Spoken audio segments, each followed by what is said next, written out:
Hello students, ছাত্রমিত্র mathematics. এখন আমরা নবম শ্রেণী কোষে দেখি 14-এর 2-এর দাগের অঙ্কটা সলভ করব। অঙ্কটা হচ্ছে সাহানা একটি চতুর্ভুজ এবিসিডি অঙ্কন করেছে, যার এবি সমান 4 সেমি, বিসি সমান 5 সেমি, সিডি সমান 4.8 সেমি, ডিএ সমান 4.2 সেমি এবং কর্ণ এসি সমান 6 সেমি। চতুর্ভুজটির সমান ক্ষেত্রফল বিশিষ্ট একটি ত্রিভুজ অঙ্কন করতে হবে।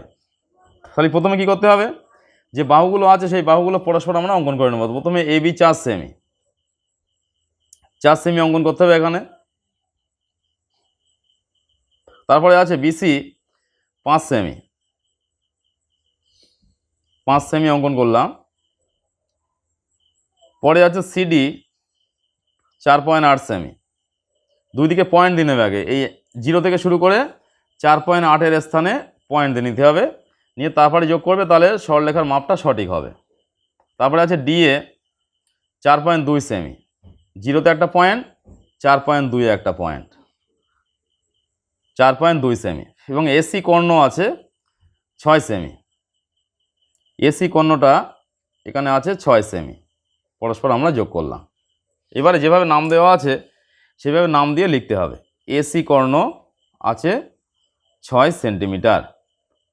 প্রথমে ছিল এবি, এবি আছে 4 সেমি। তারপরে আছে বিসি, কত আছে 5 সেমি। তারপরে আছে সিডি, সিডি কত 4.8 সেন্টিমিটার। তারপরে আছে ডিএ, ওইটা সিডি নাম দিদি, DA, DA equals to 4.2 semi. এবার আমাদের কি করতে হবে, চতুর্ভুজটা অঙ্কন করতে হবে। তাহলে আমরা কি করব, দেখো খাতার উপরে একটা বড় সরলরেখা নেব। একটা বড় সরলরেখা নিলাম খাতার উপরে। এবারে এর থেকে আমরা 4 সেমি, যে এবি 4 সেমি আছে সেটাকে আমরা অঙ্কন করে নেব।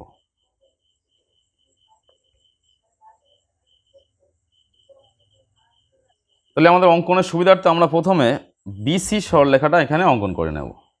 দেখো বিসি এখান থেকে কেটে নিলাম, বিসি তার নামটা বসিয়ে দিই, তাহলে সরলরেখাগুলো বসাতে সুবিধা হবে। বিসি এখান থেকে কেটে নিলাম। তারপরে কি করব, এবি সরলরেখা, বিসিটা কত ছিল 5 সেমি, সঙ্গে সঙ্গে বসিয়ে দিতে হবে। তারপর কি করব, এবি সরলরেখার মাপটা নেব। এবি সরলরেখার মাপ নিয়ে এখান থেকে আমরা কেটে নেব এবি, এখান থেকে আমরা কেটে নিলাম এবি সরলরেখা। তারপর কি করতে হবে, দেখো এবি সরলরেখা কাটার পরে আমরা পরস্পর এখান থেকে আমরা কর্ণের মাপটা নেব। এবারে কর্ণ যে এসি আছে, এসি কর্ণের মাপটা নিয়ে সি বিন্দুতে ধরে এখান থেকে কেটে দেব। এটা যেহেতু টাচ করেনি, সুতরাং এবি সরলরেখার মাপটা আর একবার নিতে হবে। টাচ না করলে আর একবার নিতে হবে। এখানে এবির মাপটা নেওয়া হলো। এবার কি করব, আমরা কর্ণটা যোগ করে দিই, এবি আর কর্ণটা যোগ করে দেব, তাহলে আমাদের অঙ্কনটা করতে একটু সুবিধা হবে। এসি কর্ণ পেয়ে যাচ্ছে এখান থেকে, তাহলে এটা হলো এ, এখানে 6 সেমি পেয়ে যাচ্ছে। এটা এটা কত ছিল এবি, এবি ছিল 4 সেমি, এখানে 4 সেমি বসিয়ে দিলাম। এবারে কি করব, দেখো এডি যে মাপটা আছে, সিডি আছে আর এডি আছে, তাহলে আমরা সিডির মাপটা নেব আগে।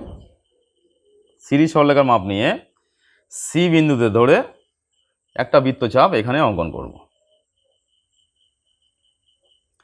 তারপরে ডিএ বিন্দুতে ডি এর মাপটা নিলাম, নিয়ে আমরা এ বিন্দুতে ধরে এখান থেকে একটা বৃত্তচাপ অঙ্কন করলাম। এবারে এই দুটো স্কেলের সাহায্যে যোগ করে দিই,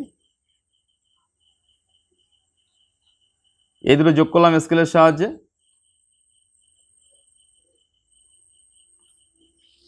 তাহলে এটার নাম কি হবে, উপরে যে কানেকশানটা এখানে আমরা যোগ করেছি এটার নাম হবে তাহলে ডি বিন্দু। এবারে এই ডি বিন্দু থেকে আমাদের এসি যে কর্ণটা আছে, এসি কর্ণের একটা সমান্তরাল সরলরেখা আমরা অঙ্কন করব।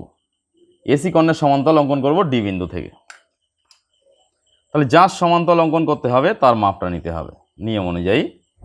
ডি বিন্দু থেকে নিয়ে আমরা এটা অঙ্কন করছি। দেখো এসি এর সমান্তরাল, যেহেতু এই দিকে হবে তাহলে উপরের বাহুটার মাপ নিতে হবে,